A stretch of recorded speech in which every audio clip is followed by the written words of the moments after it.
Gente, vamos ficar de pé para louvar o Senhor e agradecer por tudo que tem feito em nossas vidas.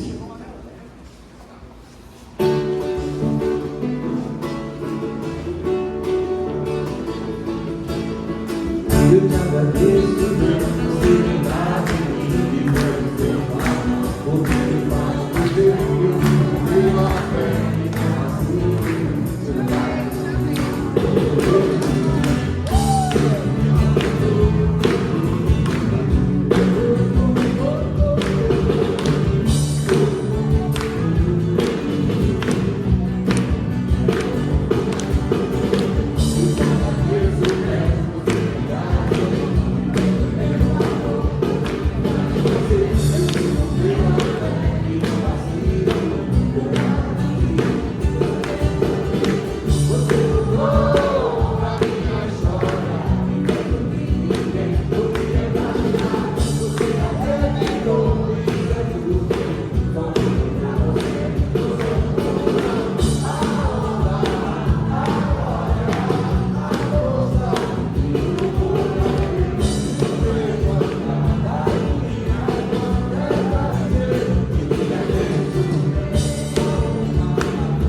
eu não posso deixar de adorar, eu não posso deixar de beijar tua presença. O convite que desce do céu, a palavra do que eu quero, eu preciso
graças a paz, igreja.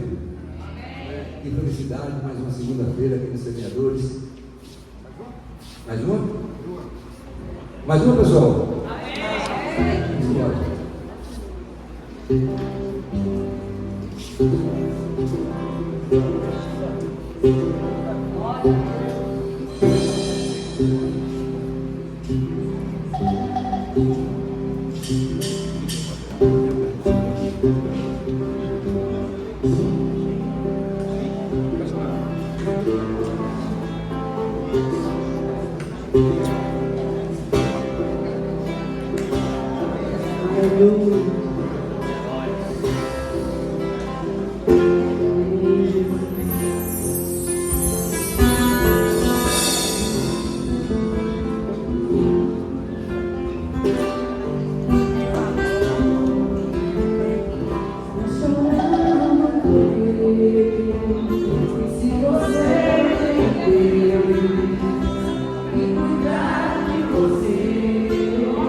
Graça e paz.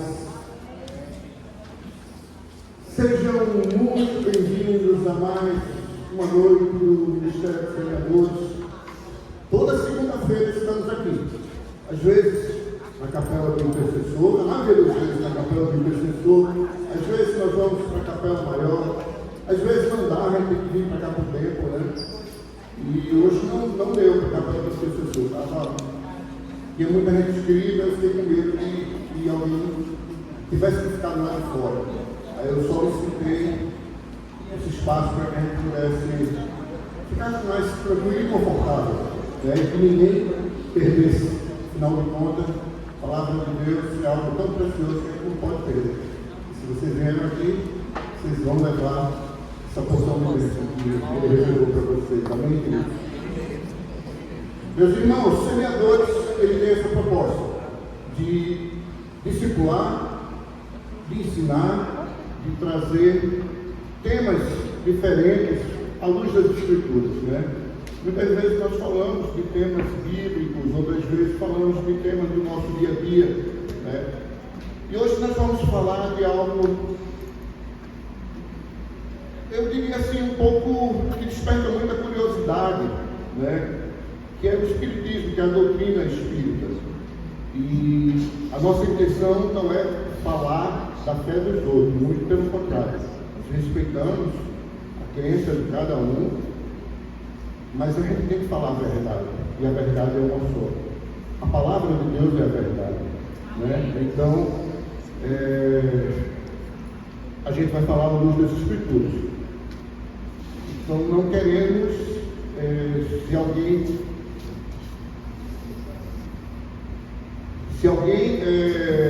não concordar com o que vai ser dito aqui, nos perdoe, mas nós vamos falar à luz das Escrituras.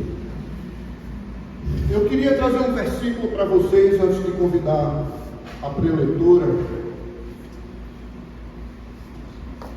que está no livro de Levíticos, capítulo 19, versículo 31. Só para esquentar um pouquinho. A palavra de Deus diz o seguinte: não recorram aos médios, nem busquem a quem consulta espíritos, pois vocês serão contaminados por eles. Eu sou o Senhor, o Deus de vocês. Amém? Queridos, 500 anos antes de Cristo vir à Terra, vários profetas, 700 anos, vários profetas, eles profetizaram a vida de Jesus Cristo. Entre eles, Isaías fez várias profecias a respeito da vinda, da primeira e da segunda vinda dele, né? Daniel, Malaquias, deixa eu ver, lembrar mais, Miqueias, enfim, vários profetas profetizaram, e a profecia se cumpriu. Jesus veio, Jesus teve um ministério que durou 3 anos, fez maravilhas, trouxe ensinamentos para toda uma geração, para toda uma vida. Jesus morreu, Jesus ressuscitou, Jesus habitou durante 40 dias entre o povo de Israel. Depois ele ascendeu aos céus, fez descer o Espírito Santo para que nos desse poder e condições de podermos dar continuidade ao cristianismo, ao Evangelho que ele nos trouxe, e disse que iria voltar. E é por isso que nós ansiosamente aguardamos a volta dele. Recentemente, os semeadores fez um seminário aqui de escatologia, que estuda o fim dos tempos, e foi maravilhoso. Então, meus irmãos, o que eu quero dizer com isso? É que esse homem que nasceu, que foi profetizado na sua vida, tudo, a cidade, como ele nasceria, como ele iria reinar, entrar em Jerusalém, montado no jumentinho, tudo aquilo foi profetizado, previsto. Esse homem se ressuscitou, esse homem ascendeu aos céus, e ele nos deixou um evangelho para que nós seguíssemos esse evangelho. Existem outros, mas eu garanto que os que escreveram os outros, a vida dele não foi profetizada, ele não ressuscitou, ele não habitou entre os povos depois de ressuscitado,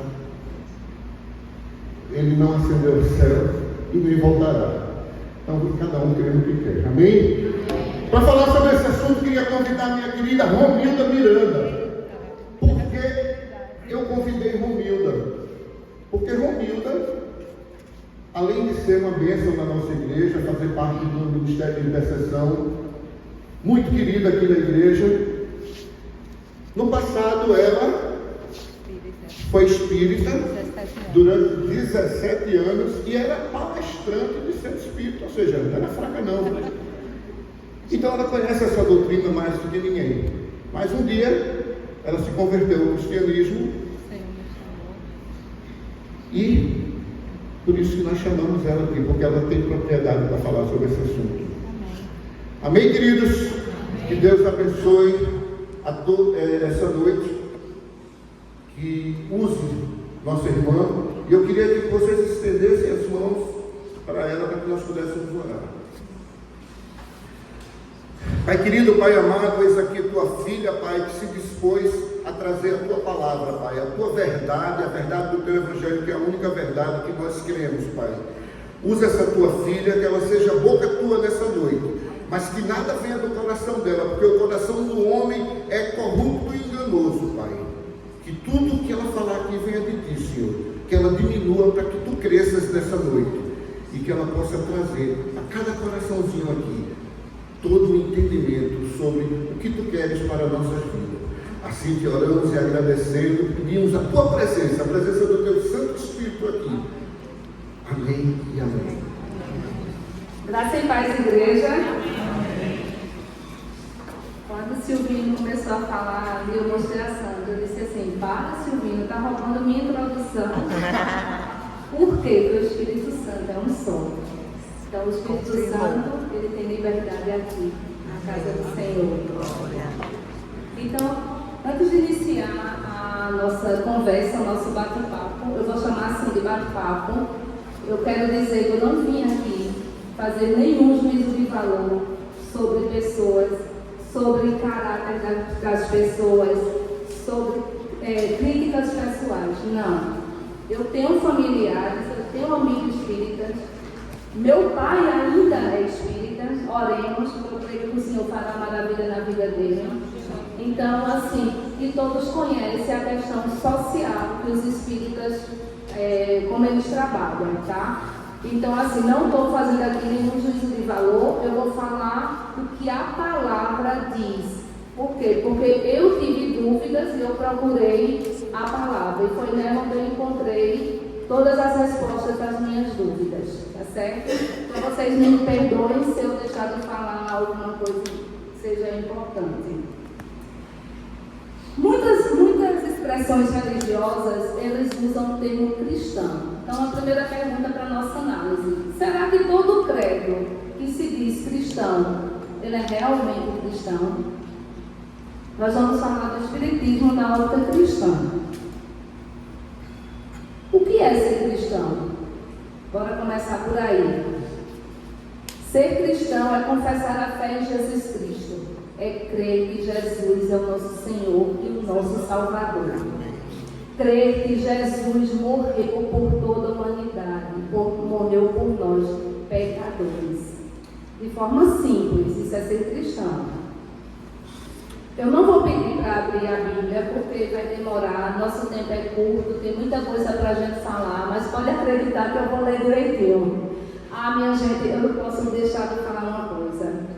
Pastor Ronaldo, Marinha, é assim, muito feliz, gratificante por vocês estarem aqui na nossa igreja. Em nome da Catedral da Trindade, eu quero agradecer a presença de vocês. Pastor Ronaldo é da Igreja Presbiteriana da Vila Cardeal. Então, seja muito bem-vindo aqui à nossa casa. Foi uma gafinha, perdão.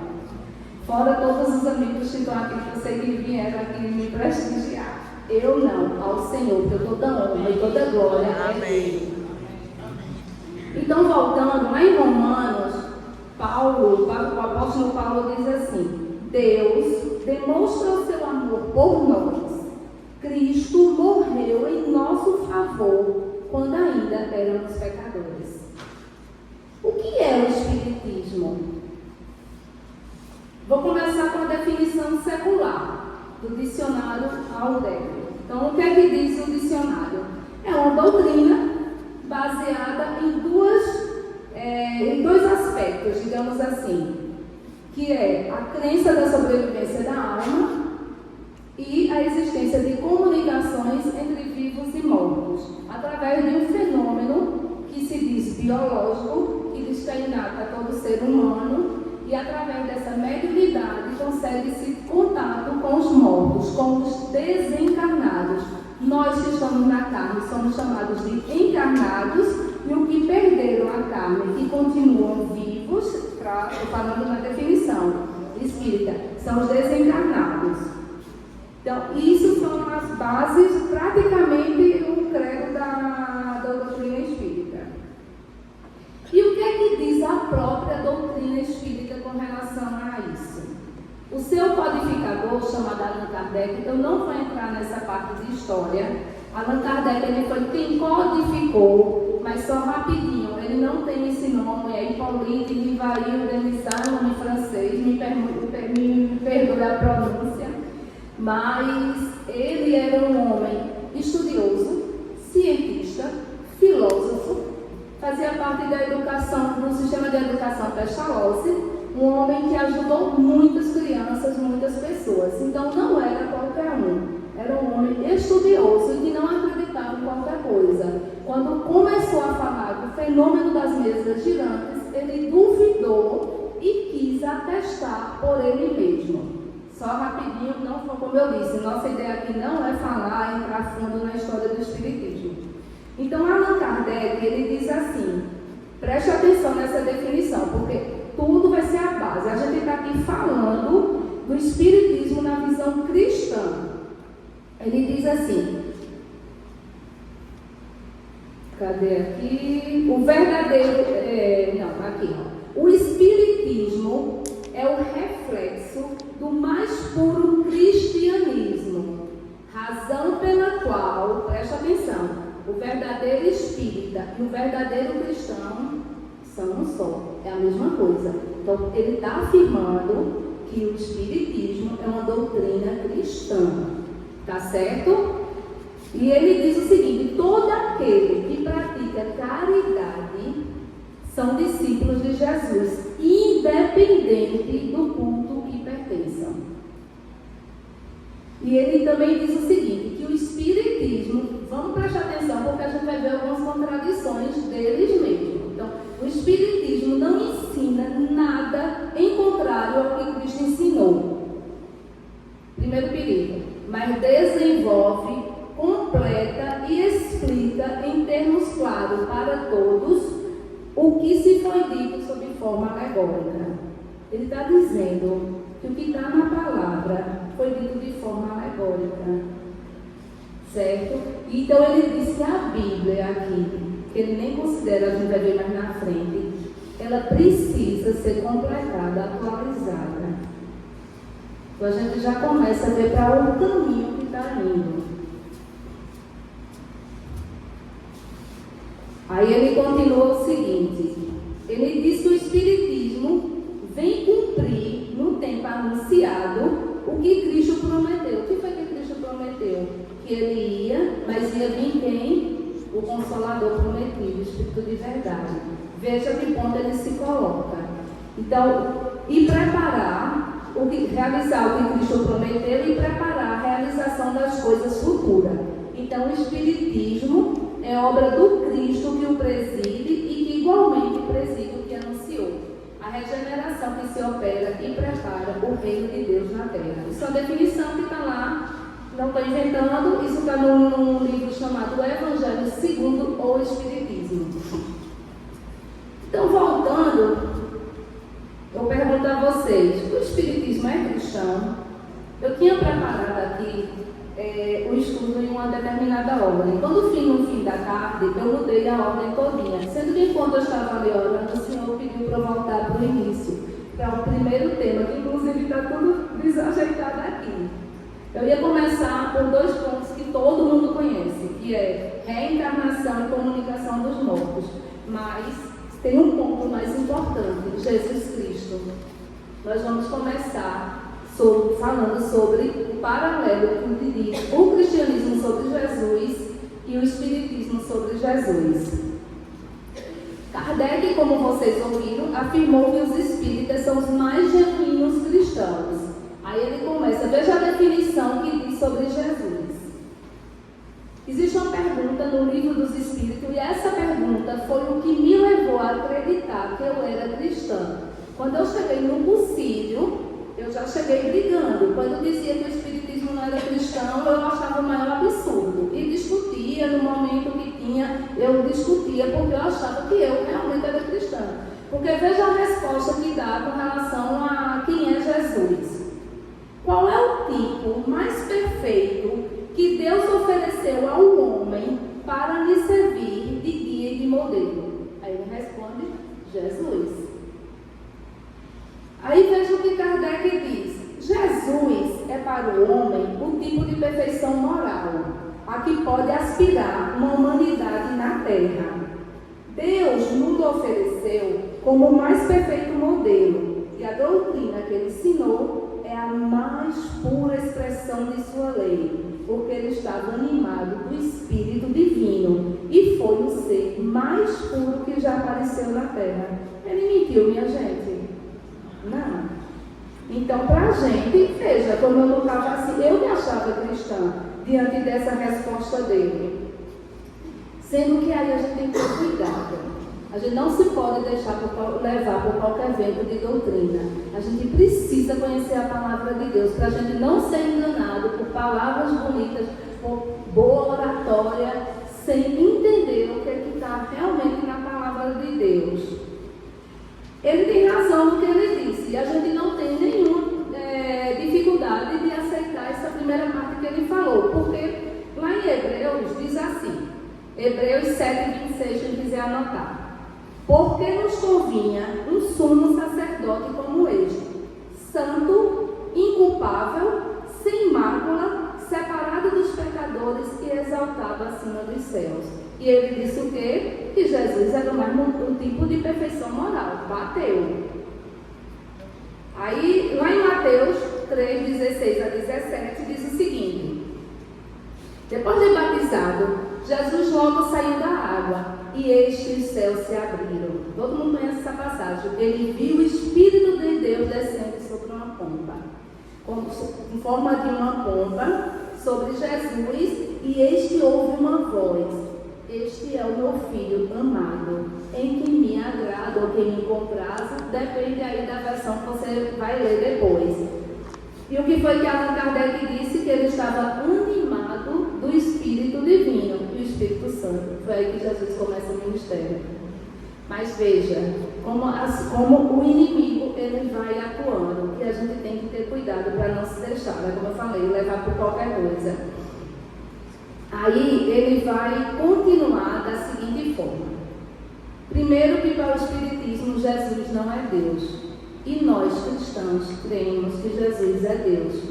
A Trindade, Deus, o Pai, Jesus, o Filho e o Espírito Santo. Então nós cremos que Jesus é Deus.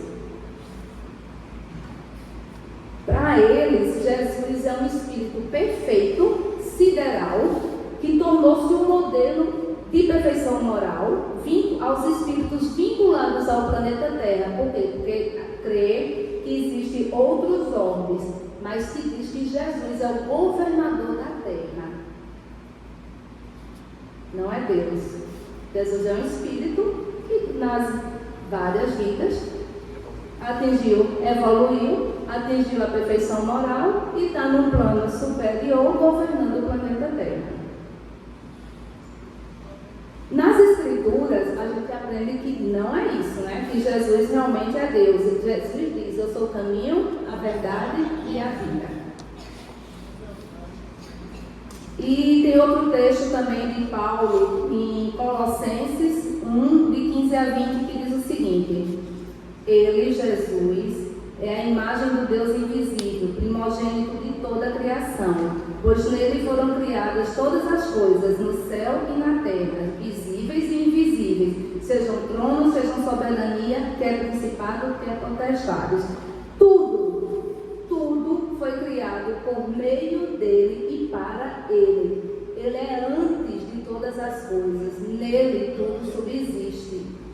Aí ele continua que ele é o cabeça do corpo, que é a igreja, que ele é o princípio, o primogênito dentre os mortos. E aí você vê o texto depois. Então, assim, Jesus não foi simplesmente um homem ou um espírito que evoluiu. Ele é Deus que se rebaixou à forma humana. Isso está em Filipenses 2, 6, 11. Então, esse é o Jesus das Escrituras. Então, eu pergunto a vocês, a gente vai ficar com o quê? Com o que Jesus afirma sobre ele mesmo, que a gente aprende nas Escrituras, ou que estão dizendo diferente por aí, que só estão vendo ele como um mestre da moral, um ser evoluído? Isso fica para a análise da gente.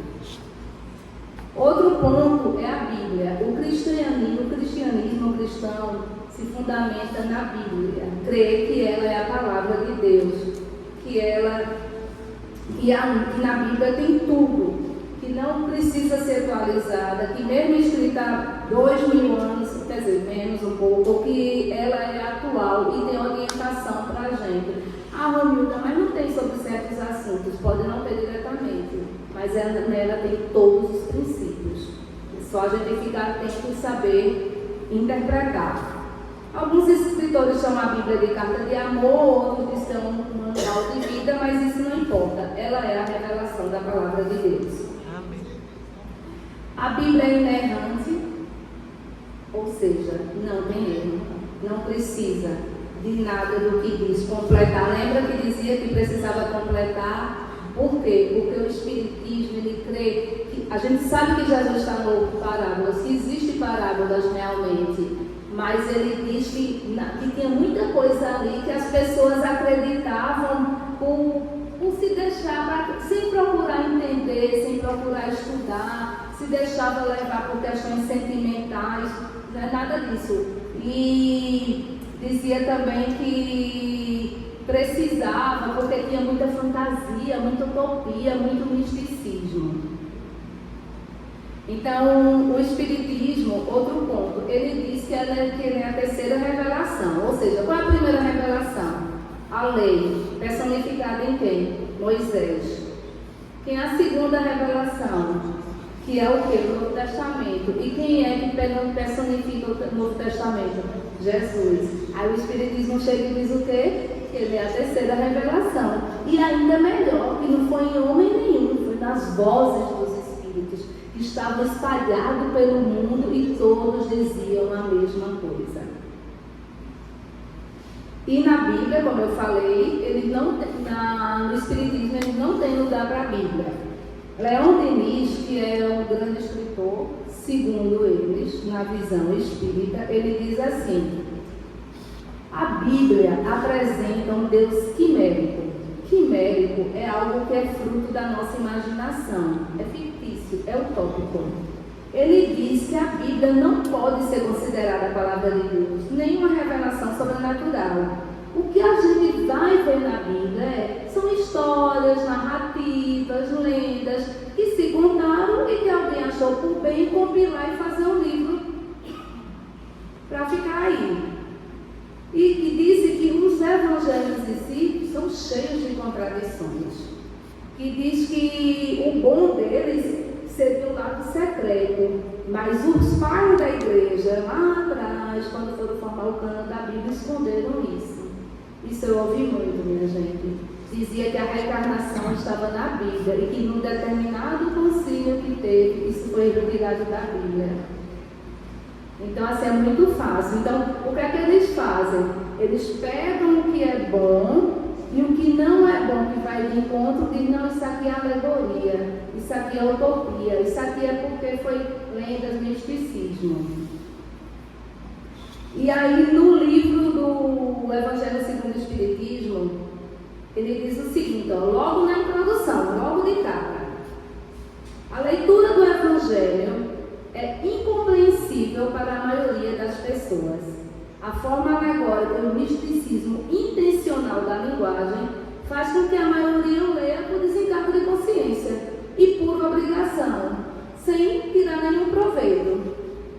ele continua que os preceitos morais que estão misturados às narrativas torna-se impossível compreender a Bíblia como um todo. E aí ele continua que muitas passagens da Bíblia e de outros autores sagrados parecem coisas absurdas. Eles dizem, falta uma chave. A gente precisa de uma chave para entender isso. Aí quem é a chave? O Espiritismo. Que aí eles atribuem a isso. Então, assim, eu vou adiantar a questão da hora, mas Allan Kardec, ele cita, se você pegar o livro por curiosidade, tá, minha gente, para ler, você vai ver que tem muitas citações de Jesus. E até começa a explicar, mas como diz assim, de forma isolada. E a gente aprende que um texto fora do contexto já é pretexto para falar besteira. Para heresia, exatamente. Vamos lá então. Então, assim, para se tornar espírita, o cristão tem que abrir mão da Bíblia. E para um espírita se converter, se tornar um cristão, ele tem que abrir a Bíblia, tem que abrir, estudar, conhecer. Você lembra do ensinamento do apóstolo Paulo em Gálatas? Lembra que o apóstolo Paulo diz que mesmo que vinha um anjo, veja o que ele diz, vou ler ipsis como está na palavra, veja o que ele diz, mas ainda que nós, o apóstolo Paulo, viu? Mas ainda que nós, ou mesmo um anjo vindo do céu, pregue a vocês um evangelho diferente daquele que temos pregado, que seja anátema, maldição, que seja anátema, como já dissemos, e agora repito, se alguém está pregando a vocês um evangelho diferente daquele que já receberam, seja anátema. Por acaso eu procuro agora o favor das pessoas ou o favor de Deus?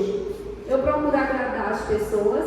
Se ainda estivesse procurando agradar as pessoas, eu não seria servo de Cristo.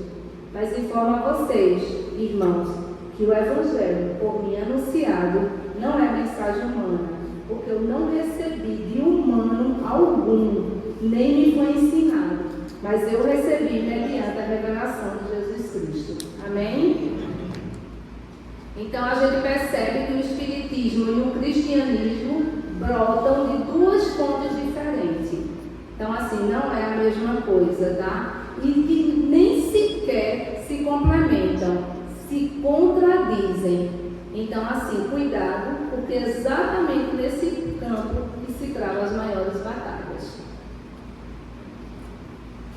Vamos agora para o ponto que todo mundo conhece, que todo mundo já sabe alguma coisa, que é a questão da reencarnação.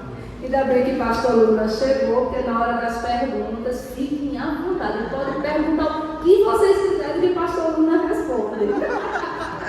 Pastor Luna e pastor Ronaldo. Pronto, já chega assim, aqui já é assim. Então vamos lá.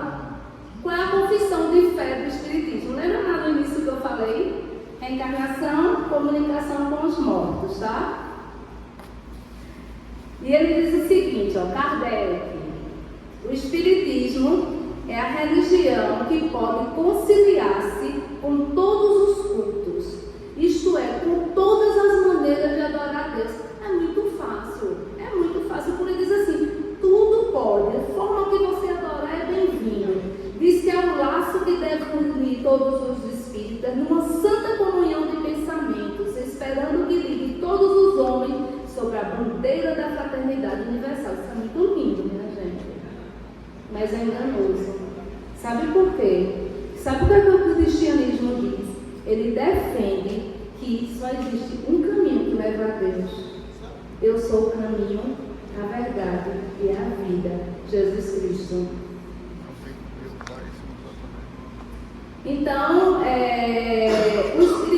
gente pode dizer assim, que existem dois aspectos da doutrina espírita. Existe um ponto que é comum a todas as religiões, que quais são esses pontos? O Espiritismo, ele crê na existência de Deus, toda religião crê. Ele valoriza a razão, tendo como corolário a defesa da liberdade religiosa, a gente também respeita. quiser crer em outra coisa diferente, como o Silvinho falou, creia. A gente crê na verdade que é a palavra de Deus. Quem não quiser crer, tranquilo, é a opção de cada um. A gente respeita. O Espiritismo estimula a prática da caridade, nós também. Isso é dever de cristão e não cristão ajudar o seu irmão, independente.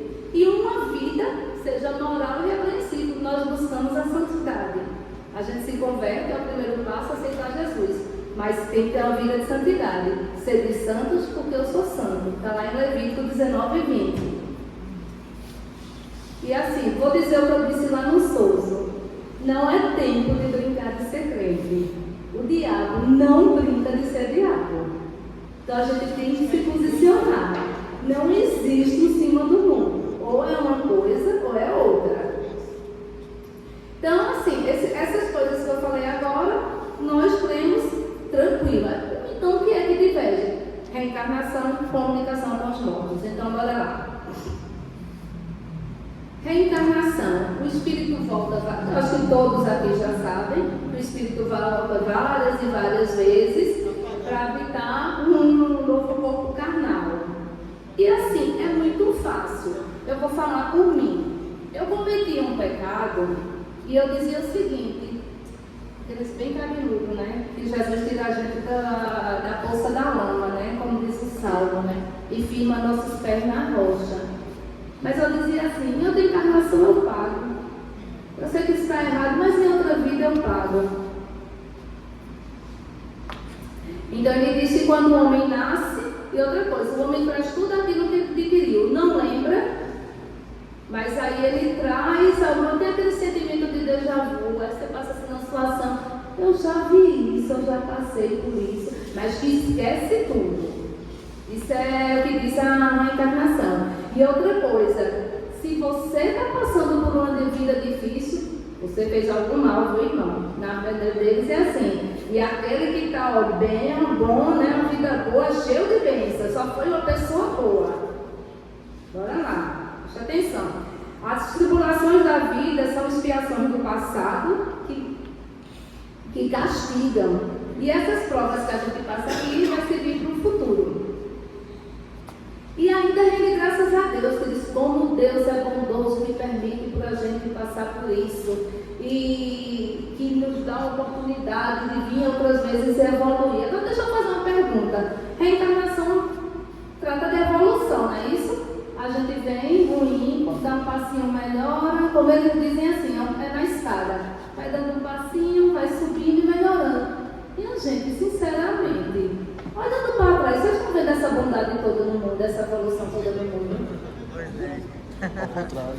Então, eu assisti hoje, estudando, eu estava assistindo o Luiz Saião, que é um que eu gosto muito, um hebraísta, um estudioso, teólogo, e ele dizendo assim, que foi falar com uma senhora ela já devia ter seus 80 anos, e ela disse, e ele contando assim, ele já tem seus 60 e poucos anos, ele dizendo, a senhora sabia que hoje existe 11 opções de sexo? Porque ele disse, no meu tempo só era 2. Menino e menina. Masculino e feminino. Macho e fêmea. 11 opções de sexo. Onde é que o mundo está melhor, minha gente? Eu só queria entender essa evolução. E outra coisa, se eu venho reencarnando, onde é que está a minha identidade de filha amada? Que lá no Salmo 139, não vou ler tudo, diz assim: pois tu formaste o meu interior, tu me teceste no ventre de minha mãe, graças te dou, visto que de modo assombrosamente maravilhoso me formaste. Aí pula para o versículo 16 e diz assim: os teus olhos viram a minha substância ainda informe, e no teu livro foram escritos todos os dias, cada um deles escrito e determinado, quando nenhum deles ainda existia. Como é que eu posso entender nessa doutrina, acreditar que é uma doutrina que tira a minha identidade de filha amada de Deus? Não consigo entender isso.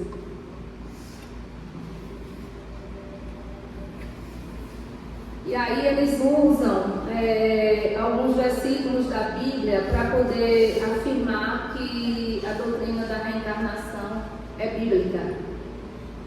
E eles dizem que a única doutrina que fala, que esclarece, justifica a justiça de Deus. Aí ele usa esse texto, ó. Vou citar só dois. João 3:5. Aquele que não nascer de novo não pode ver o reino de Deus. Todo mundo já ouviu essa passagem. Nicodemos, que foi procurar Jesus na calada da noite, porque não podia se expor, porque ele era um homem da lei, entendo que por causa disso. E aí ele foi falar com Jesus. Pode, porventura, voltar a entrar no ventre de sua mãe e nascer? Aí Jesus sábio fala: na verdade te digo, que aquele que não nascer da água e do Espírito não pode ver o reino de Deus.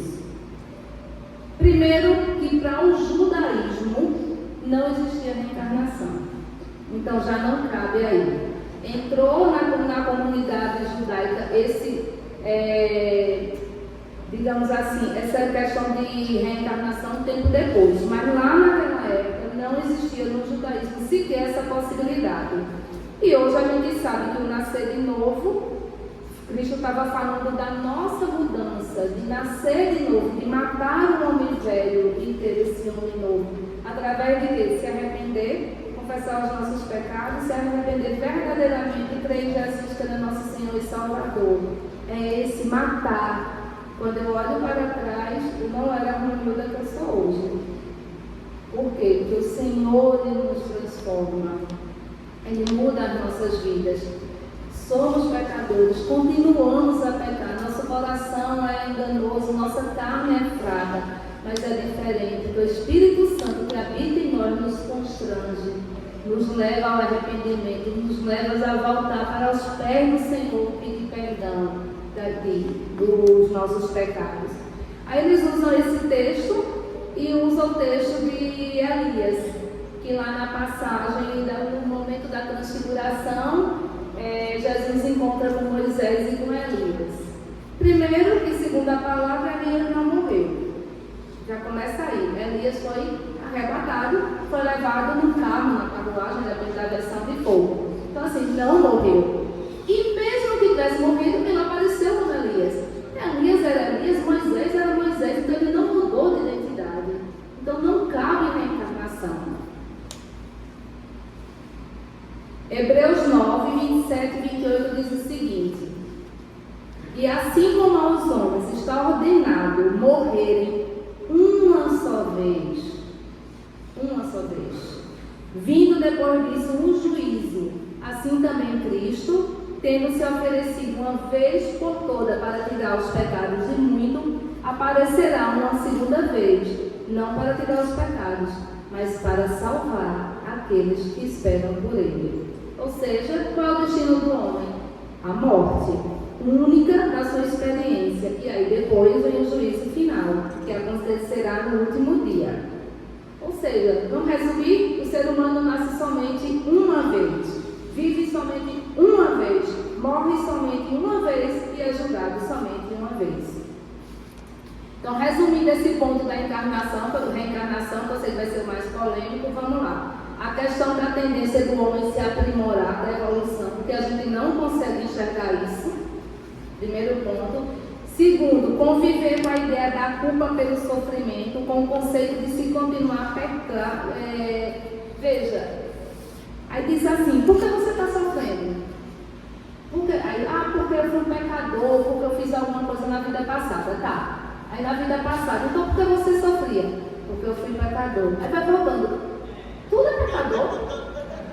Mas sabe por quê? Porque aí vai chegar na Bíblia. Aí chega no pecado original. Querendo ou não, eles vão estudar erroneamente. Então não existe isso. Aceitar o conceito de Kardec de karma, isso é o karma, e negar a morte de Jesus, que Jesus morreu em nosso lugar, que não existe perdão, isso aí, assim, é algo que, como é que eu posso falar? é dizer que aqui não existiu a cruz, ou pergunta então ao contrário, faz o seguinte, então para que a cruz? Se Jesus não nos salva do pecado, por que a cruz?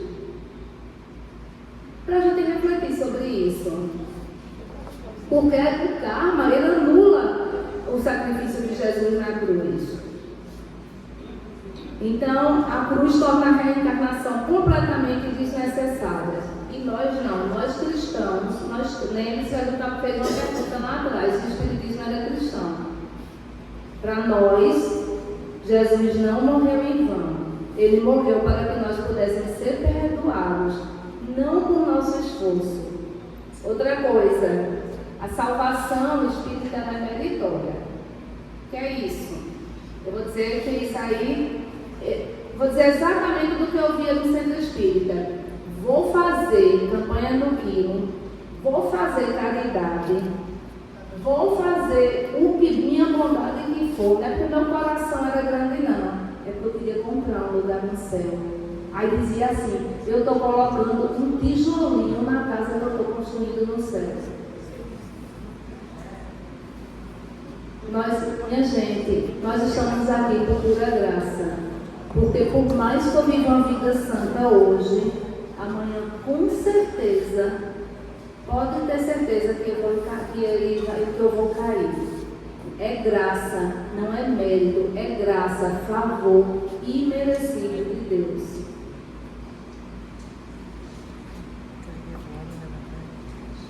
Então, como eu falei, com a doutrina da reencarnação, a gente perde a identidade. É como se a gente fosse uma metamorfose permanente.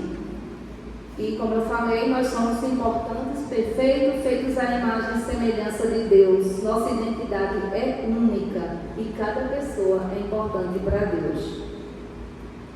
Vamos para o segundo ponto. Aí o tempo vai me dizendo, viu? Quando mais quer que não. Comunicação com os mortos. Eita! Minha gente, assim, eu lembro de uma amiga minha, ela perdeu um filhinho de 6 anos. É uma dor, assim, eu não sei nem sequer, a gente diz assim, imagina sua dor, imagina não. Tem dor que a gente não consegue sequer imaginar. Essa minha amiga perdeu o filho e ela chegava no trabalho dilacerada, acabada, ela colocava assim, ó, para fazer chorar. Ela ia para lá para poder se sustentar. E na época o espírita fazia, tem um evangelho aqui, vem cá, aquela ilusão de falar com o filho.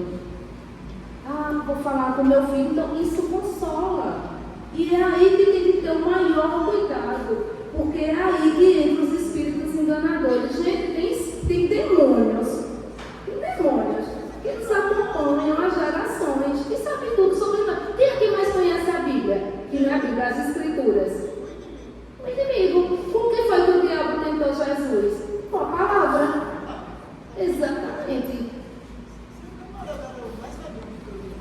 Exatamente, que está lá na palavra. Então, assim, isso é confortador. Quando dizia, o meu filho falou comigo, eu vi, mas só coisas que eu sei. Claro. O que é que a palavra diz? Onde é que o diabo anda? Ao derredor. Sabe tudo, sabe tudo. Mas a palavra de Deus, ela condena a prática da mediunidade e até mesmo pede a morte para os seus praticantes. Tamanho é o poder nocivo que tem sobre a vida das pessoas. Olha, eu trabalhei dentro de uma sala mediúnica. Vou explicar. É onde tem aquela sala, uns irmãos vestidos lá, incorporados, recebendo os espíritos, que vem andando diferente, falando com outra voz, que está com o Dr. Fritz, com o irmão Bezerra de Menezes, com uns famosinhos.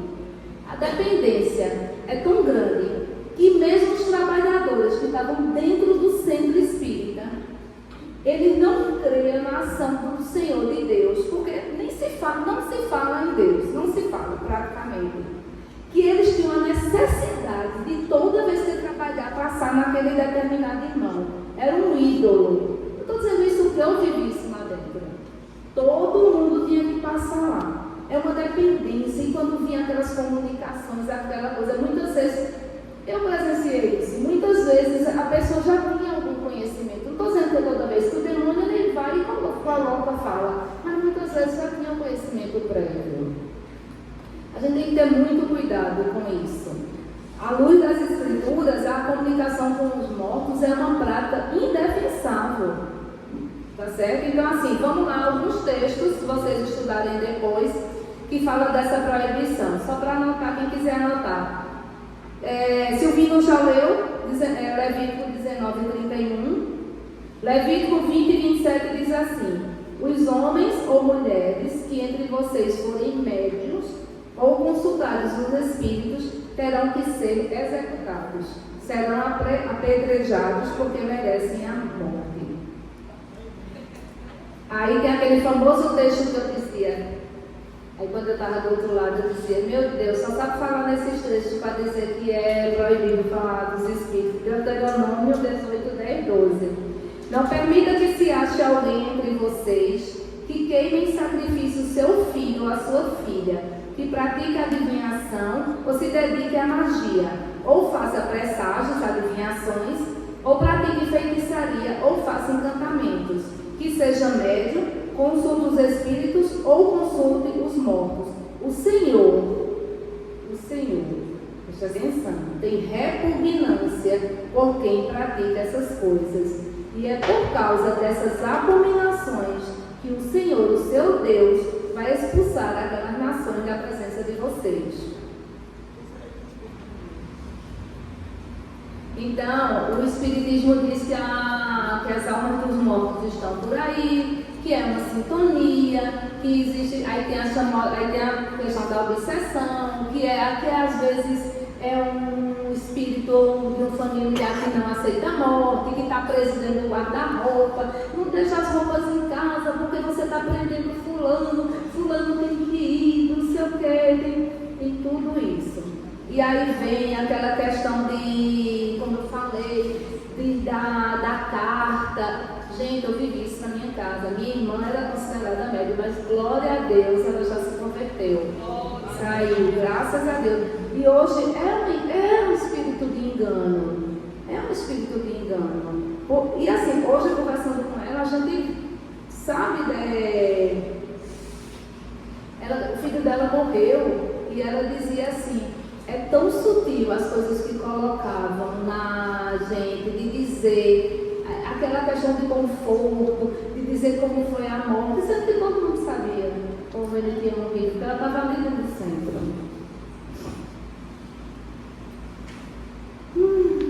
Sim, bora lá. E essa mediunidade, né, é um gesto de bondade que Deus faz. Afinal, Ele está deixando você falar com o seu ente querido que já foi, que está lá do outro lado.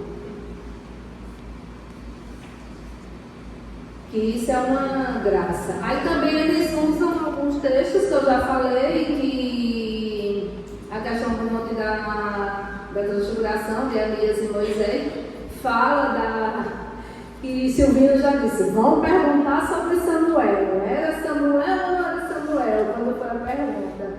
Fica para o final.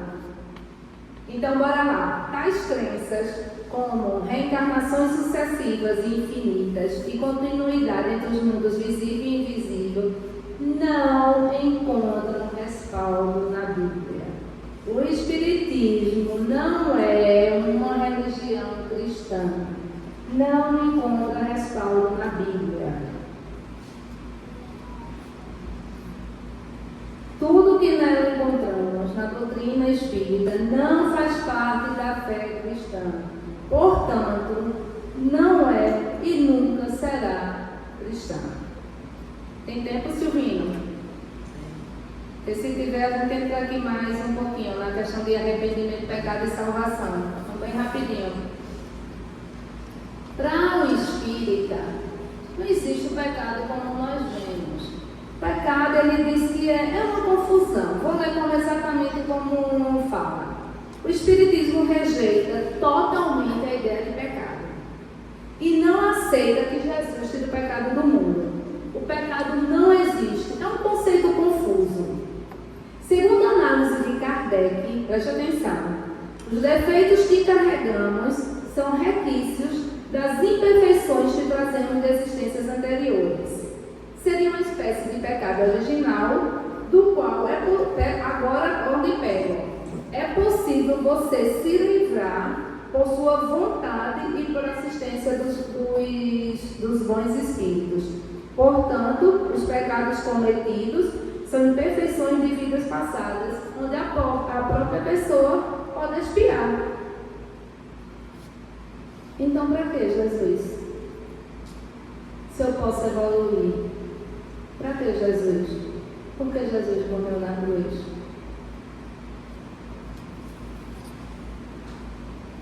Arrependimento. Não precisa, né? Você vai dizer que você pecou, você mesmo vai expiar com a ajuda dos bons espíritos, sendo que a gente aprende que arrependimento sem fé, eu só estou admitindo a culpa. Me arrependo, eu não tenho fé, só estou reconhecendo que eu errei. Arrependimento com fé é admissão de culpa, tristeza pelo pecado que cometi e disposição de não pecar mais e oração por vitória sobre o pecado. E o que é que diz a palavra? Que se a gente se arrepender verdadeiramente, confessar os nossos pecados e crer que Jesus é o nosso Salvador, Ele é fiel e justo para nos perdoar. Outra coisa, enquanto a Bíblia, o que é que a Bíblia diz? Diz que não tem pecado. Aí a Bíblia diz o quê? Romanos 3:23. Todos, está dizendo qualquer um, algum, todos, sem exceção, todos pecaram e precisam da graça de Deus. E o Espiritismo diz que não. Que de jeito nenhum, que você é destinado à perfeição, que você vai errar, mas você vai vir outra vez até evoluir. Vamos lá, salvar para o Espiritismo é você se libertar dos erros, das paixões insanas, da ignorância. O homem não é salvo por Jesus, ele mesmo salva a si mesmo, cada um deve resgatar suas faltas. Pronto, só fazendo um resuminho. A cruz é loucura. A cruz é loucura. Mas o que é que diz Paulo em 1 Coríntios 1:18? A mensagem da cruz é loucura para os que estão perecendo, mas para nós que estamos salvos é o poder de Deus. Amém? John Stott, teólogo, estudioso, ele diz assim, que o pecado provocou a separação. O pecado, a gente sabe, provocou a morte. Se comeres do fruto daquela árvore, certamente morrerá. É a morte espiritual. Certamente morrerá. O pecado nos afasta. O que é o pecado? A definição é tudo aquilo que nos afasta da presença do Senhor. De forma simplista. Então, o pecado provocou a separação. A crucificação nos trouxe o quê? A reconciliação. O pecado produziu inimizade e a cruz nos trouxe paz. O pecado criou um abismo entre o homem e Deus e a cruz construiu uma ponte entre o homem e Deus. O pecado quebrou a comunhão, a cruz a restaurou. Nós, cristãos, entendemos que a salvação não vem das ações, não vem das obras de caridade. Temos sim que fazer as boas obras, como está lá em Tiago. O verdadeiro cristão tem sim que se preocupar em ajudar o nosso irmão que está ali necessitado. Mas, vou lhe dizer, isso não garante salvação não, tá? Ajude e pode fazer o que quiser. Quantas pessoas a gente vê aí ajudando? Isso não garante salvação. Então, a gente precisa da nossa justificação, que é ser tornado justo, alcançar o perdão e purificação dos nossos pecados. Isso acontece através de quê? Da graça do nosso Senhor Jesus. Graça que redime, graça que ao ser concedida na cruz, elimina toda a culpa.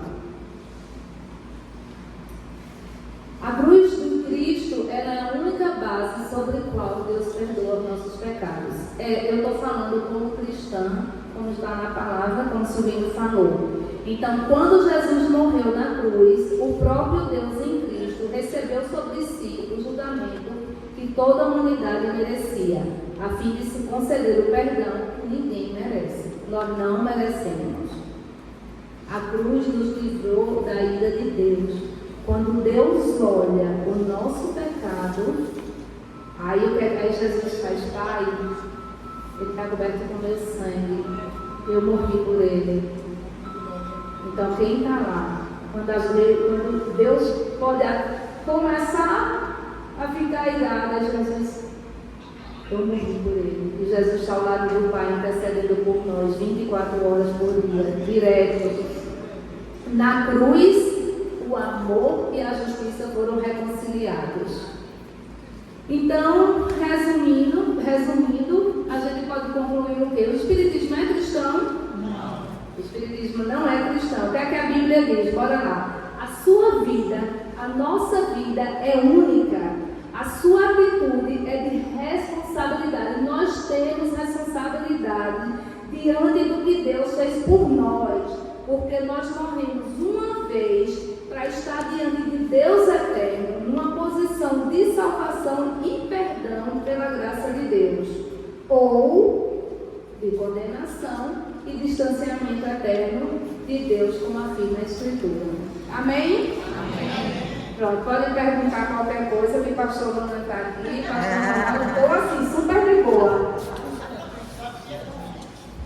Queridos, semeadores é assim, semeadores têm um tempo de gravação, mas a gente tem um tempo também para tirar dúvida, porque é uma dinâmica diferente da do culto, por exemplo, né?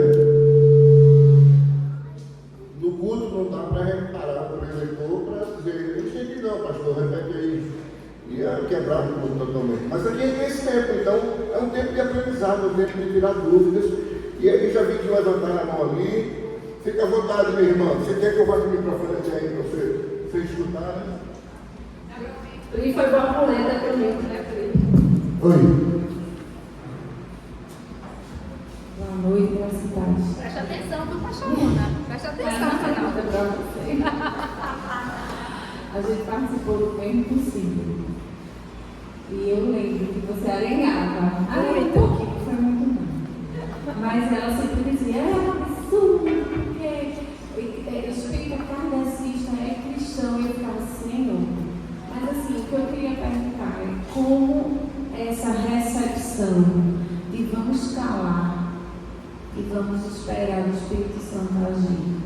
Você acha que essa abordagem foi melhor?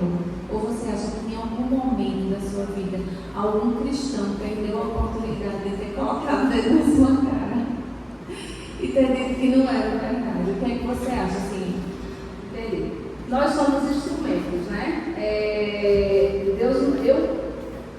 Eu estou aqui por obra e graça, primeiro de Deus, do Espírito Santo, mas teve o dedo de alguém. Teve o dedo de alguém, sim. Uma amiga minha que me levou lá para o concílio. E assim, a gente sabe que é o Espírito Santo que convence. Meus filhos não são cristãos ainda. Mas eu, como mãe, tenho a autoridade e já consagrei eles ao Senhor, na minha oração. Eles só não estão aqui. Mas eles já, eu vou até corrigir, eles são cristãos sim. Eles não são frequentadores. Estou corrigindo, eles são cristãos, não são frequentadores. E eu me inquietava muito querendo, como eu demorei muito tempo para me tornar cristã, então você fica com sede enorme, quer que todo mundo ao seu redor você já quer converter.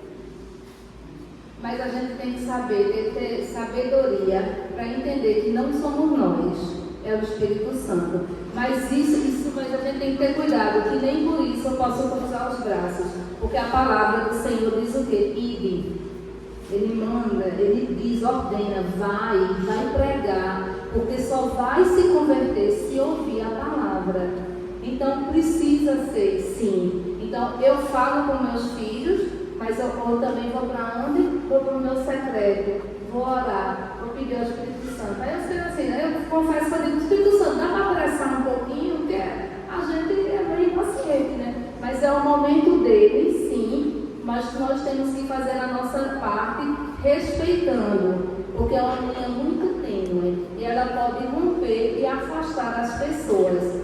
Então a gente tem que ter cuidado, porque na minha ânsia eu ouvi uma coisa muito dura dos meus filhos no começo. Ele dizia assim: quanto mais você se aproxima de Deus, você se afasta de mim, dos filhos. Por quê? Porque eu não entendia, não estava respeitando o que era a ação do Espírito Santo. E hoje, meu filho já fez o Adonai, o Realidade, e já está com inscrição no Entre Leões. Então, assim, é respeitar o tempo de Deus, mas falando, trazendo tudo para casa, ler as escrituras e estar conversando com eles, respeitando sempre. Não somos nós. Não queira converter ninguém. Ore, vá para o quarto, ore. Não, eu vou dizer de novo. Eu estou dizendo para mim, eu sou a primeira a ouvir o que sai da minha boca. Não somos nós, é o Espírito Santo. Mas isso não quer dizer que você vai sentar, cruzar os braços e ficar esperando que caia dos céus. Faça a sua parte. O que é que eu li no final? Que nós temos responsabilidade. Respondendo? Amém. Deus. Foi muito esclarecedor. Amém. Gostei demais. E veja só, eu tinha uma irmã, minha irmã mais velha, ela faleceu, infelizmente, no Adessista. Ela era espírita e eu conversava muito com ela. Principalmente depois que eu vim para aqui, né? Eu ia fazer 20 anos nesse curso. Aí a gente tinha muita conversa, às vezes ficava uma coisa acalorada, né? Às vezes eu maneirava, porque eu tenho que ter sabedoria, né? Eu vou dizer, não, tu disse que o evangelho que é espírita é cristão. E não aceita o sacrifício salvífico de Cristo. Que Cristo é essa? Porque você anula. Porque se Jesus veio, ele mandou, né? O Filho para vir e morrer por nós, para aquele que a gente que crê nele, né? E aceita como seu Salvador, está salvo. E você diz que isso não se viu? Não. Ele apenas é um espírito evoluído que ele veio trazer o ensinamento para a gente ver como é que a gente deve agir. Eu digo, menina, e morremos tragicamente daquela forma. E para que morreu num sofrimento condenado se veio só matar, né? Foi uma coisa, né? E segundo, quando você for lendo esses versículos já, né? A gente lê um bocado e sabe de alguma coisa aí, veja só. E os espíritas, eles não leem isso aí, não? Eles não veem essa parte. Né? Não, né? Não, mas eles antes. Antes de iluminar, eles já têm isso. Alguns, vou falar a experiência que eu tive com as pessoas que eu convivia. Primeiro, existem 5 livros da doutrina espírita, então, que é a base da codificação, que são os livros que são lidos, fora Chico Xavier, Divaldo Pereira, os grandes nomes da literatura brasileira, espírita brasileira. E quando lê, eu digo isso porque vou falar para o meu pai. Eu tenho uma Bíblia, meu pai praticamente nunca abriu. Então, assim, e aqueles que leem, ele lê e estuda, mas ele só quer reter aquilo que é conveniente para ele. O que não for conveniente é aquilo que eu falei: é misticismo, é alegoria, é lenda, são narrativas que ninguém comprova, sendo que tudo é comprovado, tudo. Agora, há uns anos atrás, a gente teve os achados do Mar Morto. E nos achados do Mar Morto encontraram todo o livro de Isaías e fragmentos de outros livros da Bíblia.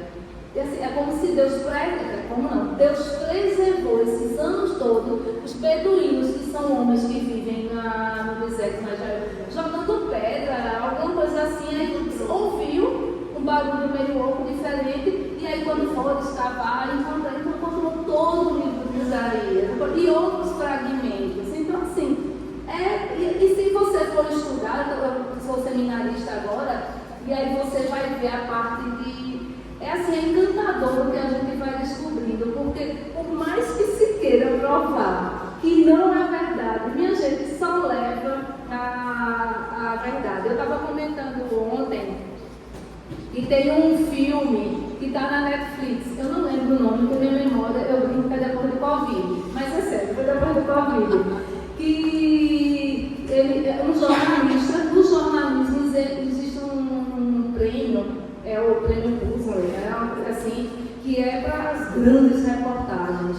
E esse jornalista, ele foi atrás de dizer que Cristo não ressuscitou, e porque assim, ele achava um absurdo, lavagem cerebral, essa fé cega, tudo isso. E aí ele foi. E cada vez que ele ia mais, só provava, e ele se converteu, fala da existência da ressurreição de Cristo, e ele ganhou esse prêmio com essa reportagem. Tem outras pessoas que querem fazer perguntas, mas o que eu vou dizer é tão forte, é muito sério. Porque uma das coisas que eu tive impacto com minha irmã mais forte, sabe por quê? Desculpe. Porque ela dizia o seguinte, que a gente tem que evoluir. Como é que você nasce negra? A gente é negra, mas a gente já foi louro em outra encarnação. A gente já foi branco. Você tem algum conhecimento disso? Porque a gente vai evoluindo.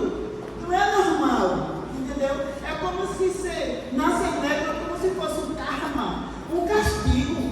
Eu digo, você está dizendo isso porque você se odeia e eu me amo. Ela dizia, pois a gente está pagando o karma, a gente está sendo castigado, porque não seria justo Deus. Ela dizia, Deus não seria justo se fizesse negro e ficasse por isso mesmo, porque a pessoa tem que ter outra vida para vir de outra cor. Eu digo, olha, eu ficava muito triste. Eu estou fazendo essa pergunta para ver se você tem esse conhecimento, porque isso me deixava muito triste.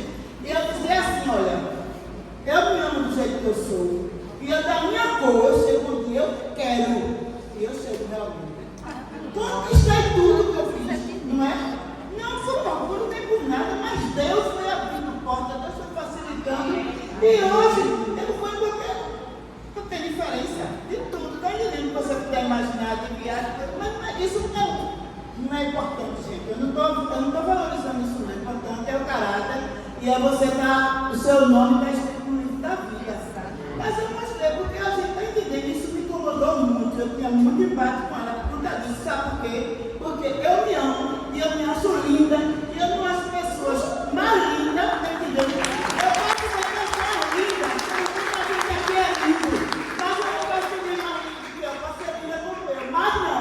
E quem quiser achar, mas sabe quem acha isso? Sou eu, porque Deus me fez assim, Deus me deu esse, entendeu? Essa certeza, não por vaidade, eu digo isso porque por consciência e porque eu confio nesse Deus que me ama, que eu me amo do jeito que eu sou, que eu acho maravilhosa. Inteligente, conquistei o que eu quis com essa coisa que é puxando. Amém. Deixa eu falar uma coisa. Filha amada do Senhor, Amém. eu preciso ser branca para ser bonita, inteligente. Eu faço tudo isso, preta.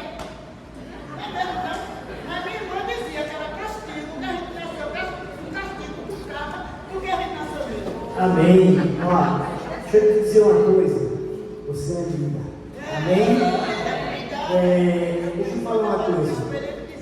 O Espiritismo ele fala que a gente precisa se reencarnar várias vezes para que a gente venha a ter crescimento, para isso evoluir em maturidade. E aí ele diz que Emmanuel, que é Deus conosco, precisou reencarnar várias vezes para poder ser o Espírito de luz que ele é hoje. E aí eu entendo então que ele está falando que Deus precisou vir e reencarnar várias vezes. Pô, ele é o criador de todas as coisas. Mas aí ele precisou vir e reencarnar várias vezes para que ele pudesse ser o Espírito de luz. Então Deus ele não tinha luz, Deus ele não era a própria luz, a essência da própria luz. Deus ele não era o criador de todas as coisas, ele passou milhares de anos precisando nascer de novo e vir para a Terra várias vezes para que ele pudesse ser o Espírito de luz evoluir. A gente nem precisa dizer muita coisa, né, gente? Isso é uma mentira clara de Satanás. Não 7, versículo 9, ele diz que aquele que dessa sepultura jamais é nunca, poderá subir à face da terra. Nunca. Deus não ia precisar reencarnar milhões de vezes para ser o que Ele é hoje. Ele é o Criador de todas as coisas. Ele é o princípio de tudo. Deus, Ele não foi criado.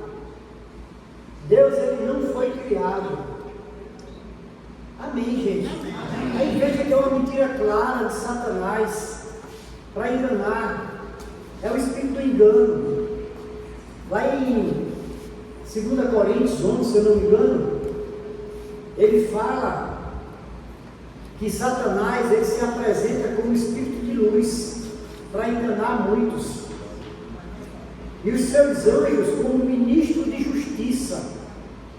Veja, ele se apresenta como espírito de luz. Quem se apresenta como espírito de luz? Satanás.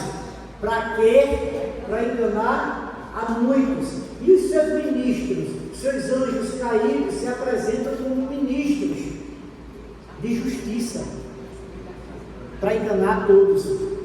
Veja. Então a gente já começa a perceber as portas do diabo nessa seita.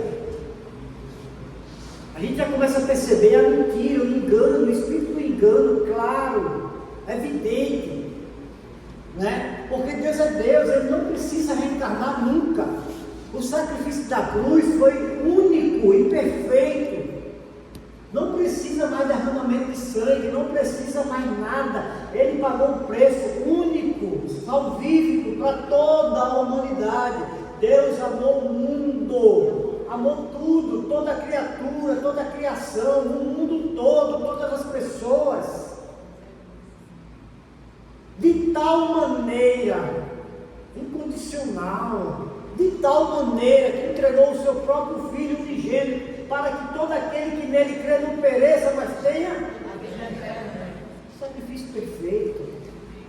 Não precisa mais, mundo perfeito. E por que que eu vou ter que estar morrendo e nascendo de novo, morrendo, nascendo de novo, morrendo, nascendo de novo? Quantas vezes para pagar por uma coisa que já foi pago? Eu não devo mais nada. O preço foi único. Não devo mais nada.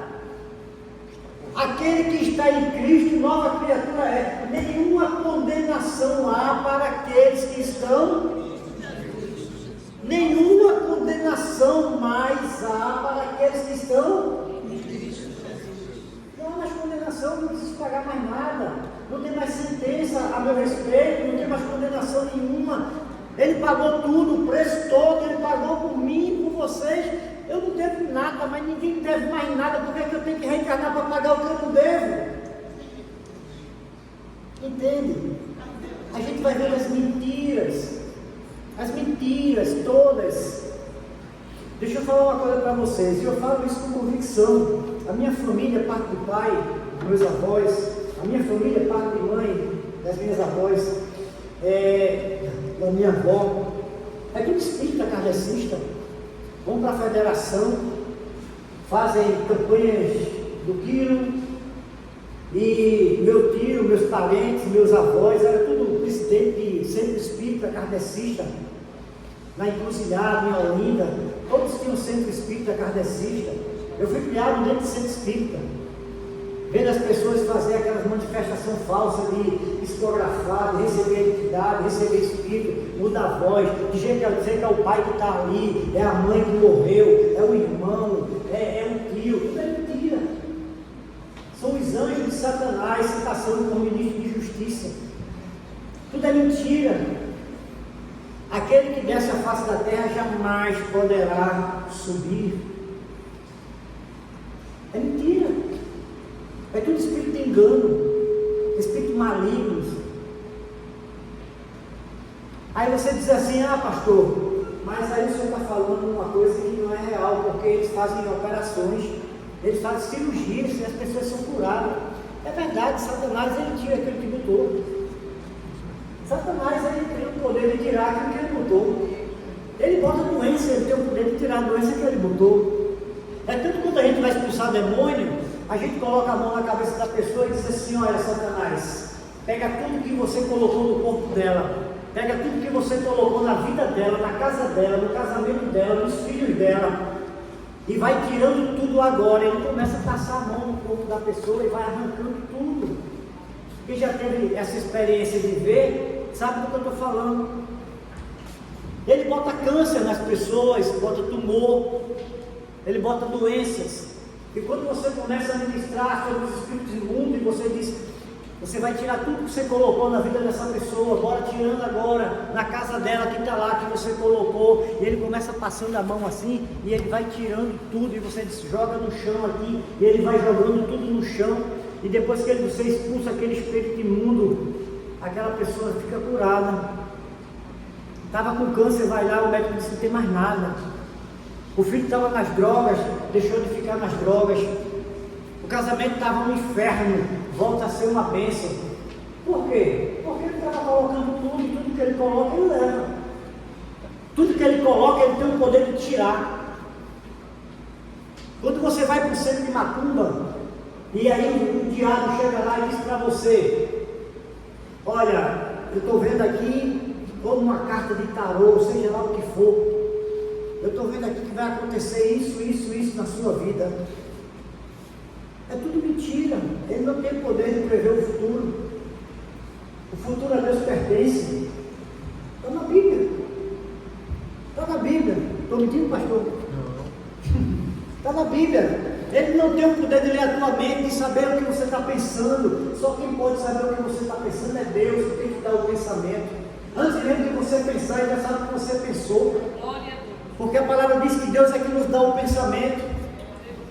Então Satanás, ele não tem o poder de entrar na tua mente e saber o que você está pensando. Mas aí ele vai dizer a você, no centro de macumba, no centro de terreiro, tanto carta de tarô, cigana, ele vai dizer a você aquilo que ele pretende fazer com a tua vida. Ele vai dizer o que ele está pretendendo fazer com a tua vida. Ele vai dizer assim: eu estou vendo aqui na carta que vai acontecer isso, vai morrer isso, fulano vai ficar doente, você tem que fazer um trabalho de macumba aqui para poder pagar isso não acontecer. É tudo mentira. Ele está dizendo o que ele quer fazer. Ele não tem o poder de ver o futuro. Entende, gente? A gente precisa deixar de ser enganado. Precisa ler a palavra, precisa conhecer as escrituras. Oséias, se não me engano, 4, 6, 4, alguma coisa assim, no livro de Oséias, ele diz assim: meu povo sofre por falta de conhecimento. Ou seja, em outras palavras, meu povo vive nas trevas por falta de conhecimento. O que é trevas? Trevas é a falta de sabedoria divina. Trevas no hebraico, no original, no aramaico, ele quer dizer falta de entendimento da sabedoria de Deus. É trevas, você vive na escuridão, vive na cega, vive na cegueira, você não tem um conhecimento da palavra de Deus. Aí você é enganado. Ele diz: meu povo sofre por falta de conhecimento. Entende? Então, assim, eu queria trazer essa reflexão para a gente, né? Para que a gente não se engane, gente. Só existe um Deus, só existe um Senhor, e o diabo está debaixo do pé dele. Amém? Amém. Satanás, que é o espírito de engano, que vive usando o espiritismo para manipular a vida das pessoas, está debaixo do pé dele, é criatura dele, foi formada por ele. Satanás, ele não já era, não. Ele foi criado. Ele era um ser criado, caído. E agora eu vou dizer as palavras que Deus disse. As mesmas palavras. Satanás não é nada mais do que um tição queimado que caiu do céu. Ele é um tição queimado. Tição queimado é uma madeira queimada que cai do céu e não serve para nada, nem para fazer fogueira lá, que ela não queima de novo. Amém? Amém? Gentileza, tem uma mania de falar mesa branca. Aí o povo põe a mesa branca. Isso. Então acha que está tudo bem. Mas é porque o inimigo está ali direto enganando. Branca aí só tem a cor. Na verdade, a É gente tem que ter cuidado com o que palavra nesses locais, qualquer que seja. A gente, como diz na palavra, não posso deixar levar qualquer mente de doutrina. Então, como é que eu sei? Se você se diz cristão, você tem que conhecer a palavra. Somente através dela que você vai saber não cair nesses enganos. Silvino falou que... Foi ela mesmo que trouxe sobre essa passagem. essa passagem do livro de Lázaro, né? E também tem a passagem que fala que não acrescente e nem tire também, né? Isso. É o que ela acaba. Exato. Aí, quanto a essa questão, o que é que acontece? Um rico, que não fala o nome, né? Ele morreu, tá, digamos, no Sheol, no inferno, e aí ele olha e vê Abraão. Abraão, e Lázaro, que era um pobre, que seria. Gente, não é questão aqui de rico ou pobre, que é isso, que vai para o inferno. Não é isso. É o que Deus está contando, que está na história, na parábola. E aí ele pede, que ele está em tanto sofrimento, que ele pede para Abraão, aí já é um ponto que esclarece. Veja, Abraão continuava sendo Abraão, né? Então ele não reencarnou e era outra pessoa, não. Está lá na palavra que ele continua sendo Abraão. E ele olha e ele pede que ele vê Lázaro, que era aquele humilde que vivia servindo ali, o mendigo, para ir lá para avisar. Aí Abraão, resumindo, para ser de forma rápida, devido ao horário, ele diz o seguinte, que há um abismo, que nem quisesse que não dá um abismo. E aquele que está, os irmãos que ainda estão vivos, tinha o quê? Tinha a Torá, tinha a lei, tinha os profetas, que não precisavam o mendigo ir lá, porque tudo que o mendigo ia dizer já tinha sido dito, e ele estava continuando falando, que já estava nas escrituras. Então por que precisava mandar alguém? Não precisava, já tinha sido dito. Então é isso, então há um abismo intransponível, não dá. Quem está lá não vem, quem está aqui não vai. Bom, a irmã quer fazer uma pergunta aqui. Já foi respondida a pergunta dela. Uma pergunta foi respondida aí pelo nosso pastor aí também sobre psicografia. Porque a gente vê aí, todas as matérias de Romo Franco, ele bota a mão na face e sem olhar nada, ele vai e está recebendo mensagem dos mortos. Claro que é por enganação, né? Mas outra pergunta seria, existe algum registro de datas para divisão desses livros? Quantos livros tem no Evangelho do Espírito? É igual ao nosso ou não? Não é igual ao nosso. A base da doutrina espírita, a base, existem milhares de livros. Eu tinha mais de 300. Só para você ter ideia. E não era de romance não, que onde é que pega? Nos romances, né? Então tinha lá, tinha livro doutrinário mesmo, de estudo. Então assim, são vários livros, mas a base da codificação espírita são 5 livros. Vamos ver se eu lembro. O Evangelho segundo o Espiritismo, o que é o Espiritismo, o Livro dos Espíritas, o Livro dos Médios e a Gênese. A Gênese que fala da criação do mundo, que não é nada da nossa Gênese, de Gênesis. O Livro dos Médios, que vai explicar esse fenômeno mediúnico, essa comunicação entre vivos e mortos. O que é o Espiritismo, que tem alguns debates entre Kardec e um padre, Kardec e um jornalista. Tem alguns debates. E o Evangelho segundo o Espiritismo, que ele foca somente nos Evangelhos. E aí ele alega que tem contradição, porque o Evangelho, para ser breve, tem os Evangelhos sinóticos que falam. Eu vou dar um exemplo, para ficar mais fácil. Tem um acidente de moto. Aí eu passo, vejo o acidente. O senhor passa, também vê seu esposo, seu filho, alguém lá, outra pessoa, vai e passa e vê o mesmo acidente. Aí você chega, aí eu digo assim, você viu aquele acidente? Pobre da mulher que estava na garupa. Isso. Aí o senhor faz assim, rapaz, teve um acidente ali. E um motoqueiro, não sei o que. Aí a outra pessoa viu a moto. Era o mesmo acidente por 3 visões diferentes. Os evangelhos de Marcos, Mateus e Lucas, eles veem praticamente a mesma visão. O evangelho de João é o mesmo, ele vê outra visão. E aí cada evangelho tem um propósito. Entendeu? Então assim, e aí o que é que ele faz? Diante dessas visões, eu estou dizendo isso porque diante dessa distinção de visões, dessas visões distintas, então ele diz, tem muita diferença, se contradiz. Então assim, não é por aí. E os livros básicos são esses 5, certo? Boa noite. Boa noite.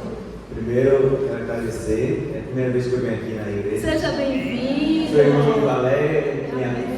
Que bênção. Graças e paz. Então, e o que me fez vir aqui foi, como você falou no início, a curiosidade. Né? Não tenho um vício, tá logo dizendo, mas o que eu vou perguntar tem muito a ver com isso.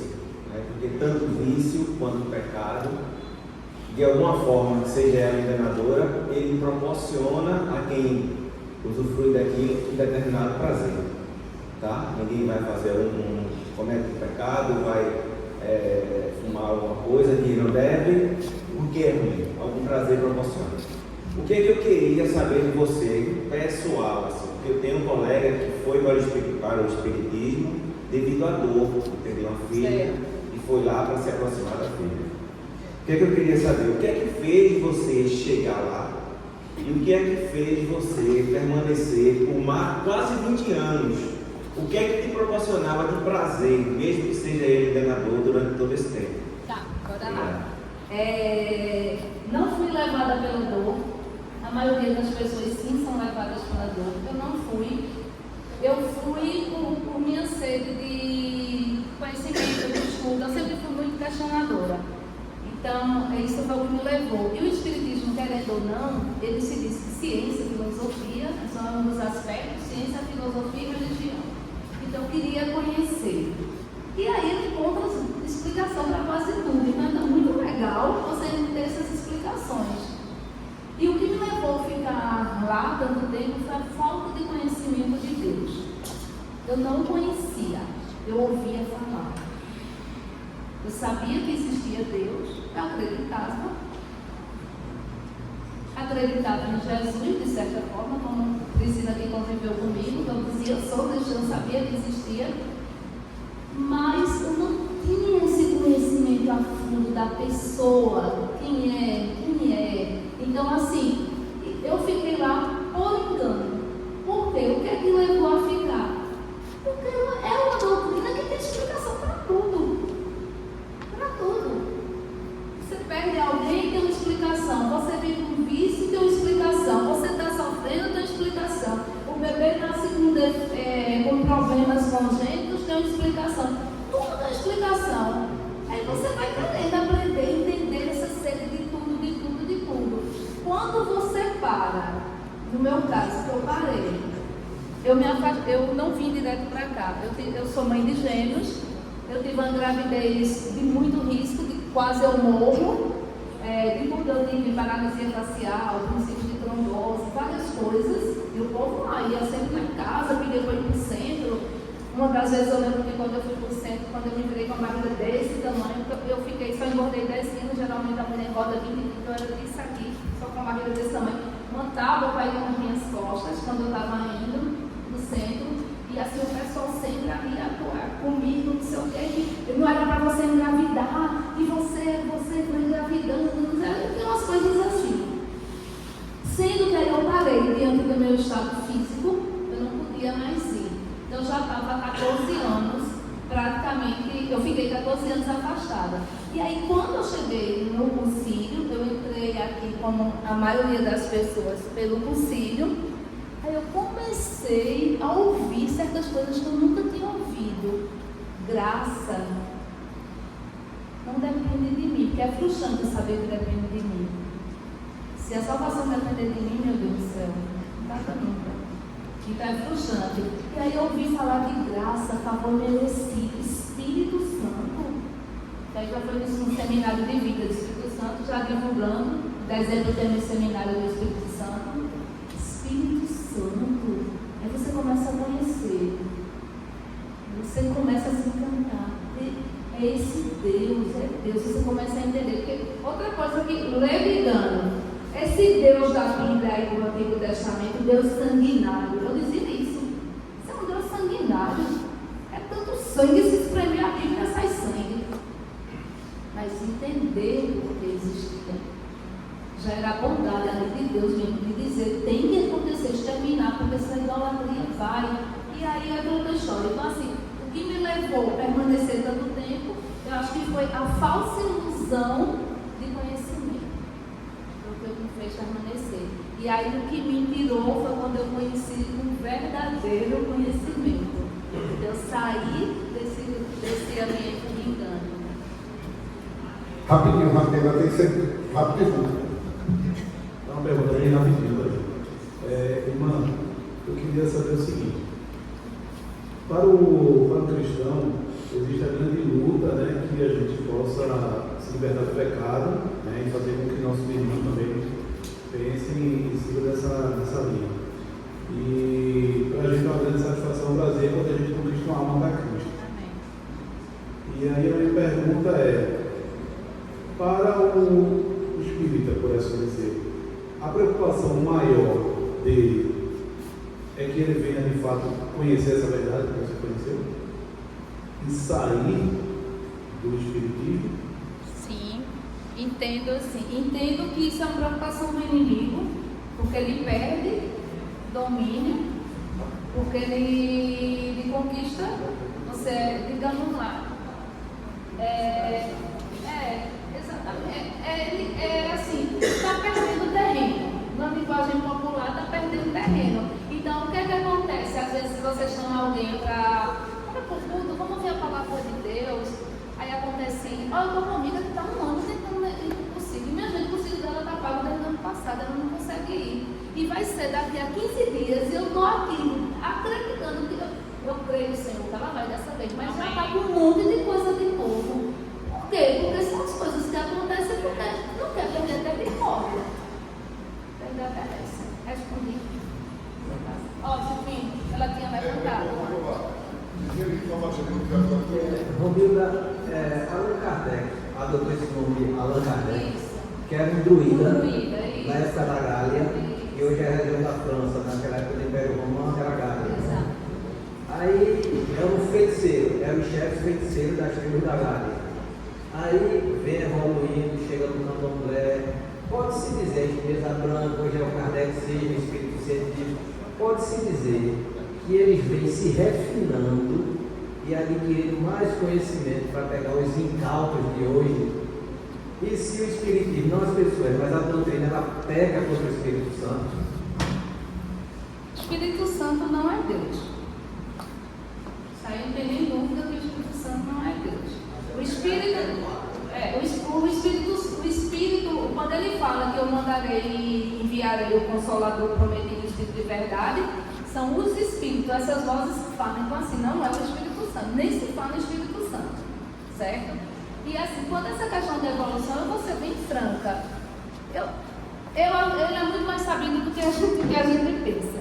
Ele já sabe demais. E assim, a própria doutrina espírita, ele diz o seguinte: eu lia um dos livros, dizia que no submundo das trevas, porque também ele luta, entre aspas, tem os espíritos bonzinhos e os espíritos malzinhos. Então dizia que no submundo tinha fábricas de assim, induzindo de bibliotecas, de espíritos que ficavam induzindo as pessoas a escreverem determinadas obras que levassem ao engano. Pronto, não sei se você já viu na questão de bebida. Tem outros livros de Chico Xavier que diz assim: tem uma pessoa lá que está sentada assistindo o Jornal Nacional. E aí o espírito desencarnado, aí chega assim para o novato e diz: estou com vontade de tomar uma. Claro que não está assim, né? Estou com vontade de tomar uma. Eu falei: mas como é que você vai beber? Aí ele fez: se liga, cola em mim que é um sucesso, eu vou te mostrar como é. Aí ele chega, começa a induzir, entrar na mesma atmosfera psíquica e começa a colocar aquela vontade, falar, e aí a pessoa está lá sentada e faz assim: dá vontade de tomar um uísque. Aí vai, e no que ele vai pegar a bebida, ele emana ele exala através do cheiro, aquilo ali satisfaz a ele. Então, no caso da literatura, ele chega a determinadas pessoas para escrever determinadas obras, e aí a gente tem cuidado, porque muitas coisas não estão visíveis, estão ali nas entrelinhas, digamos assim. Então, assim, eu acredito que não seja somente uma evolução, porque eu já sei que eles têm o conhecimento, mas eu acho que a nossa falta de conhecimento está permitindo ao mundo como ele está hoje. Eu acho que a falta de eu vejo nossos jovens, nossas crianças, Marinha, esposa do pastor Ronaldo, falando um desenho animado de um macaquinho, falando de aquele livro preto que faz isso e aquilo. Então, é isso, assim, não é adquirir o conhecimento, é a forma mais astuciosa como estão implantando as coisas na nossa geração. Então, cabe a nós ter esse cuidado e não deixar. Essa vai ser a última pergunta, gente, devido ao horário. Acho que você mais fala algo do que perguntar, mas vai que a pergunta surge aí, né? Luna sabe que eu fui pro seminário de vida.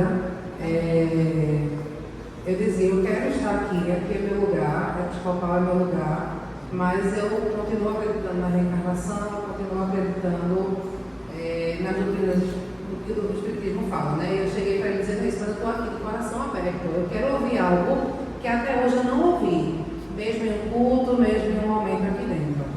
E aí, eu tive a minha experiência com o Espírito Santo. Então, eu leio a Bíblia antes, era qualquer coisa para mim. Ler a Bíblia após a minha experiência com o Espírito Santo, ela salta os meus olhos.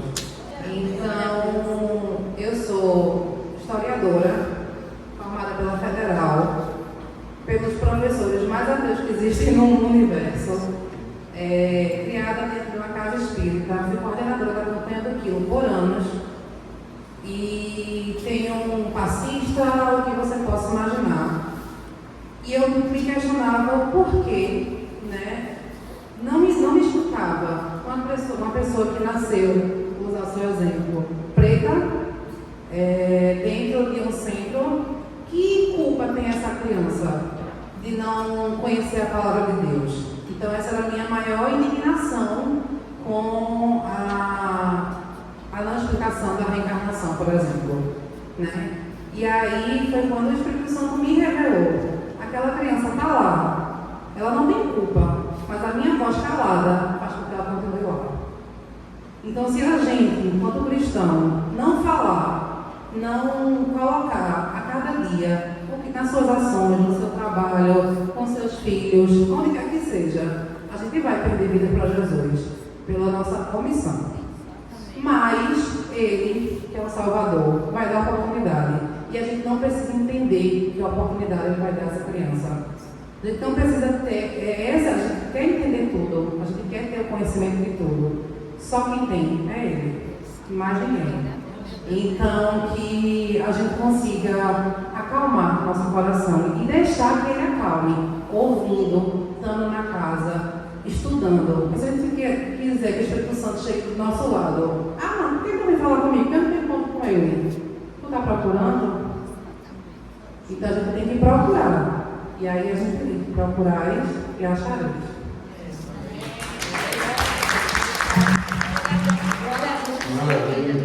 Glória a Deus. Queridos, tudo tem começo, meio e fim. Infelizmente. Pessoal, foi falado sobre um filme, né, que a irmã falou, Em Defesa de Cristo, da Netflix. É um filme de 2017, então vale a pena vocês darem uma conferida também. Então, gente, tem só um protocolozinho. Semeadores, normalmente a gente faz a selfie, junta todo mundo, mas antes tem a lembrancinha da preletora, que é uma presentinho dos semeadores. Eu queria anunciar que na próxima semana nós vamos estar aqui com o pastor Silvano e ele vai falar sobre o seguinte tema: quem são os escarnecedores? Porque o Salmo 1 diz que nós não devemos andar no caminho dos ímpios e nem assentar nas rodas dos escarnecedores. Mas quem são esses escarnecedores? Quer saber? Vem próxima segunda escutar o que o pastor Silan tem a nos dizer sobre isso. Queridos, só uma coisa que eu queria dizer a vocês sobre isso aqui. Eu sei que na dor, muitos cristãos acabam indo a um centro porque perdeu um ente querido, porque acha que vai ter o consolo de ouvir aquela voz, que não é a voz daquele seu ente querido, é alguém disfarçando a voz dele. Até o cheiro talvez você possa sentir, mas tudo é enganação. Coloque uma coisa na sua cabeça. A palavra de Deus, ela não vem e ela é clara. Você não pode servir a dois senhores. Ou você agrada um e desagrada o outro, ou agrada o outro e desagrada um. Então, não dá para servir. A gente tem que saber em que lado está. Amém, queridos? Que Deus abençoe. Vamos juntar para fazer a oração. Vamos orar. Vamos orar. Vamos orar. Pai, nós queremos te agradecer, Senhor, por este momento tão esclarecedor em nossas vidas. Obrigada, Senhor, pela tua palavra. Obrigada, Senhor, por nós estarmos aqui aprendendo mais de ti. Senhor, nós te agradecemos pela tua fidelidade. Nós te agradecemos pelo teu amor. Nós te agradecemos, Senhor, pela tua graça, por o Senhor ter nos escolhido, por ter nos trazido aqui, Senhor. Sei que muitos estão cansados de um dia de trabalho, mas tu, Senhor, nos fortalece e tu nos sustenta. Obrigada, Senhor. Obrigada. Eu agradeço por o Senhor ter me usado. Eu sei que muitas coisas não foram ditas, mas que é para ter um gostinho.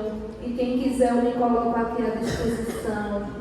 E, Pai, assim, foi tão gratificante, porque nós sentimos a tua presença aqui entre nós. Tudo, Senhor, tudo que foi dito aqui, tudo que foi aprendido aqui é para a tua honra, para a tua glória, para o teu louvor, Senhor. Obrigada, Jesus. Obrigada pelo teu sacrifício na cruz, que nós não vamos deixar ninguém desvalorizar o teu sangue que foi derramado por nós, Senhor. O teu sangue precioso que nos limpa, que nos purifica, Senhor.